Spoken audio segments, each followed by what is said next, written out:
Assalamualaikum warahmatullahi wabarakatuh. Saya Lestari Rasuah Yuliani dari IKIP Siliwangi, Program Studi Pendidikan Matematika 2018 dengan NIM 185101116. Nah, untuk sekarang saya mengadakan KKN Mandiri siklus pertama. Pada siklus kedua ini, pada siklus ketiga kali ini, yaitu observasi, wawancara, dan partisipasi terhadap orang tua yang mempunyai anak sedang melakukan pembelajaran jarak jauh. Saya akan mewawancarai beberapa guru mengenai pembelajaran jarak jauh juga, akan tetapi dengan narasumber dari guru yang mengajar pada saat pandemi sekarang ini. Saya akan mengobservasi, wawancara, serta partisipasi 2 UMKM yang melakukan pemasaran pada saat pandemi COVID-19 ini. Mari kita lihat hasil wawancara dengan kedua UMKM tersebut.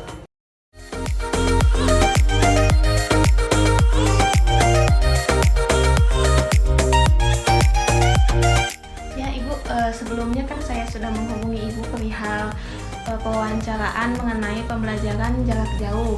Nah, sebelumnya saya ingin menanyakan untuk nama dan nama anak Ibu itu sendiri gitu, sama sekolahnya di mana? Nama anak saya Akma Jakir, kelas 2 SD. Tahun sekarang kelas 2 SD, naik kelas 2 SD.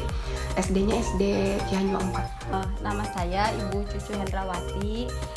Ini Ananda Akila Putri, sekolah di SD 4 Cihanjuang Rahayu. Kelas berapa ya Bu? Sekarang kelas 1 baru kelas masuk. 1. Perkenalkan, saya orang tua dari Hasbi dan Ulfa. Kebetulan anak saya itu, yang 2 itu berbeda kelasnya hanya 2 tahun. Yang besar Ulfa itu sekolahnya di SD Negeri 4 yang dekat rumah. Kalau Hasbi saya sekolahkan di Madrasah Ibtidaiyah Plus yang ada di Kampung Tutugan, itu sekolah Alam Nur Madani kelas 3 sekarang. Selama pembelajaran daring juga, apakah sikap Ade Akma ya menyetujui gitu untuk pembelajaran daring ini, ataupun pernah beberapa kali menolak atau malas untuk mengerjakan tugas seperti itu? Apakah pernah ada Bu? Ada. Kali-kali memang ada, apalagi kalau misalkan tugasnya banyak, jadi anak teh bosen mungkin ya, karena udah hampir 2 tahun dari tapi selama ini sih masih bisa ngerjain, nggak sampai nggak mau gitu, nggak, masih bisa ngerjain, cuman memang ada kalanya kayak gitu, misalkan kalau banyak tugas numpuk ya mungkin anaknya pusing, mungkin terlalu banyak. Ya, Ibu mungkin bisa melihat stresnya anak kayak gimana gitu. Nah, dari Cila apakah ada seperti itu? Kalau kesulitan sih lebih sulit konsentrasi ya, karena kan di rumah, jadi anak nggak fokus belajar, lihat TV, nonton TV, lihat HP, main HP, lihat temennya di luar, lari keluar. Sebenarnya sulitnya mah di konsentrasi aja. Konsentrasi anaknya juga. Apa yang Teteh lakuin biar si moodnya atau kemauan siswanya balik lagi gitu Teh? Ya, karena anaknya udah agak besar ya, udah mengerti dia kondisinya sekarang gimana. Ya cara terbaik mungkin dibikin happy aja, pagi-pagi nggak terlalu langsung disibukkan dengan awas ya tugas hari ini sekolah gini-gini penting sekarang ujian, nggak seperti itu. Yuk main-main aja, sarapan aja, waktunya belajar. Kadang kalau misalkan waktunya off, kita santai aja di rumah, tugas yang belum udah bisa besok dikerjakan sebisanya aja gitu.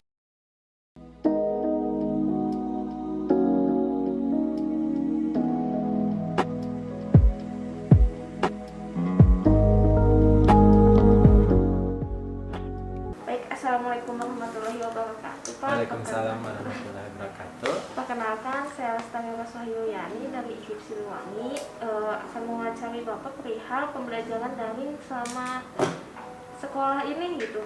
Nah, sebelumnya kalau boleh tahu Bapak dengan siapa ya Pak? Bapak dengan Indri Herdiman, tapi panggil aja Pak Herdi. Di sini ngajarnya tematika. Oh iya Pak.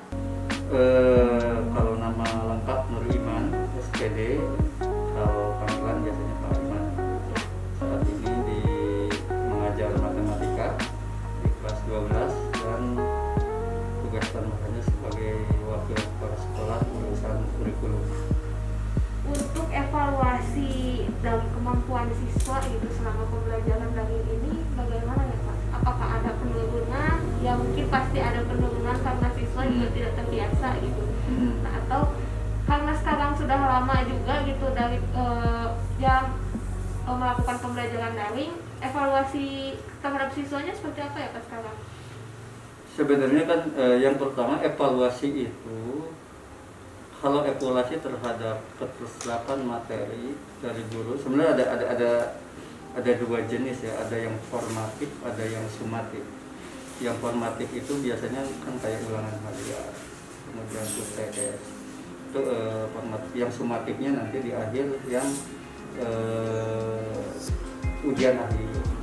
Nah, kalau melihat ya guru sendiri menyesuaikan dengan kondisi, artinya yang pertama mungkin jenis tes juga yang bisa dipilih. Kalau evaluasi, kalau ulangan harian ada evaluasi harian, ada yang berbentuk tugas ataupun ulangan, dan ulangan pun ada yang berbentuk PG ataupun esai ataupun benar salah. Nah kalau sumatif, kalau UAS rata-rata PG yang mudah untuk melakukan sistem pengolahannya secara online. Tetapi keterserapannya ya kita gunakannya, tidak semua materi harus dites kan, tetapi Untuk pembelajaran daring di sekolah ini yang Bapak gunakan aplikasi-aplikasi apa ya Pak kepada siswa itu? Baik, karena kita sadari di sini pandemi terus berkelanjutan kan ya, kita nggak mungkin diam saja, sehingga sekolah melakukan beberapa terobosan sehingga pembelajaran bisa tetap terlaksana. Di antaranya adaptasi tentang penggunaan platform pembelajaran gitu ya. Di sini gunakan Google Classroom, memaksimalkan platform-platform dari Google seperti Google Form, kemudian Spreadsheet, dan lain-lain yang disediakan oleh platform Google gitu. Jadi banyak pakainya Google Classroom. Ya, dari Google-nya gitu ya Pak. Ya. Alhamdulillah Pak, untuk pertanyaannya sudah selesai. Terima kasih atas waktunya yang telah Bapak berikan. Gitu. Mohon maaf saya mengganggu waktunya juga. Ya wabillahi taufiq wal hidayah. Wassalamualaikum warahmatullahi wabarakatuh. Waalaikumsalam. Mungkin sekian saja wawancara kali ini. Nah, terima kasih juga Bapak atas waktunya. Mohon maaf mengganggu waktu Bapak. Mungkin Bapak lagi sibuk juga ya Pak. Wabillahi taufiq wal hidayah. Wassalamualaikum warahmatullahi wabarakatuh. Waalaikumsalam warahmatullahi wabarakatuh.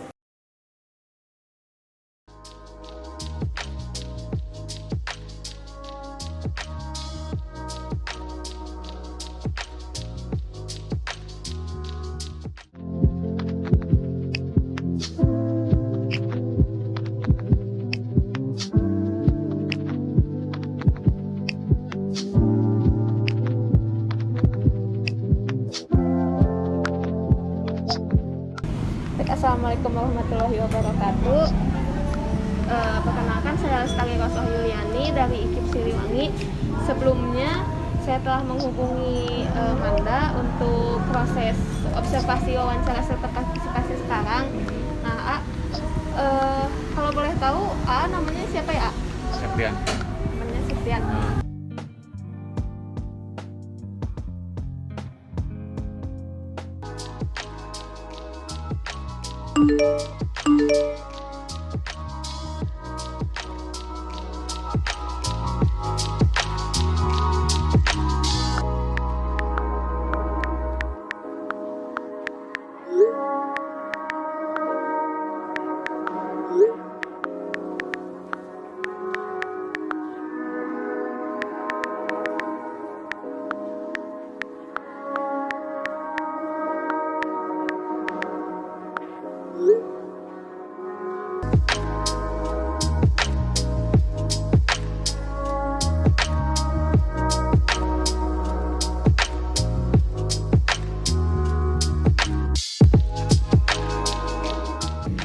Assalamualaikum warahmatullahi wabarakatuh. Waalaikumsalam warahmatullahi wabarakatuh. Perkenalkan, saya Lestari Roswah Yuliani, akan mewawancarai Ibu ya, karena sebelumnya janjian juga untuk penjadwalan wawancara kali ini. Nah, kalau sebelumnya Boleh tahu nggak ibu namanya siapa? Ya, nama saya Rizka Novianti. Nah, tapi dari proses pemasarannya nih, di masa pandemi sama sebelum pandemi itu banyak perubahan ataupun perbedaan gitu, Dari segi pemasaran. Nah, kalau pemasaran sih enggak sih, masih tetap kita mah ngejalannya di Instagram, di sosmed lah intinya kayak gitu. Kalau untuk sebar brosur gitu enggak kayak gitu. Jadi di sosial media aja gitu. Gitu ya, paling orang ke orang lah gitu rata-rata. Apakah ada kelebihan ataupun kekurangan pada saat sebelum pandemi dan setelah pandemi yang mengacu ke bisnis online-nya itu?